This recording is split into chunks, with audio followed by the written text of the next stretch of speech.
Tonight, one family member is calling for changes to how inmates are searched before entering a county jail after she lost her nephew to a fentanyl overdose while he was behind bars. This while another mother is bringing awareness to the deadly drug and why no other family should have to go through what her family did when her son died. WDHN's Aaron Dixon has the story all new at 6.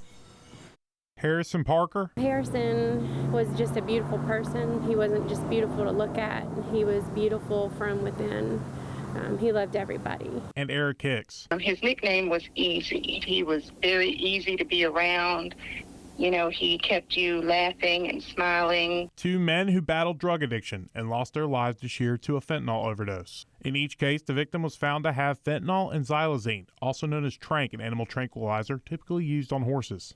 We do want to spare any other family from having to go through this. Awareness needs to be brought to the problem, and it's a big problem. It's not small. Charged with their murders are Jahun Jones and Michael Stranconi. Two separate cases, but both accused of selling fentanyl to Hicks and Parker, which later led to their deaths. We had all been praying that justice be served in this case, and, you know, this is the beginning. Hicks was found unresponsive in his Coffee County jail cell around breakfast time in October, dead for several hours before he was found. Officers say Stranconi, who had been arrested the night before and placed in Hicks' cell after lights out, was able to sneak several fentanyl pills into the jail and gave some to Hicks. Officers say all protocols in checking an incoming inmate for drugs and weapons was followed, but the drugs on Stranconi slipped by the search. Johnson says this shows a flaw in the system and changes need to be made so that this doesn't happen again.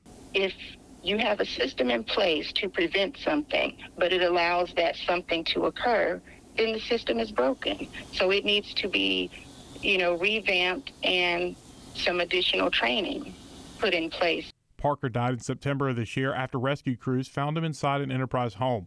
Officers say Jones sold the laced fentanyl pills to him, which resulted in his death. Parker's mother says that her son did struggle with drug addiction, but had an overall goal of living a life drug-free. That's always been his goal. He's fought hard for it.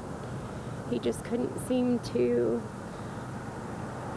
stay on course. He wanted to, though. He wanted it worse than anything. Johnson says she wants Hicks to be remembered as a young man who loved God and his family, while Parker wants her son to be remembered for the kind of person he was to others and for the love he showed. In Coffee County, Aaron Dixon, WDHN News for the Wiregrass.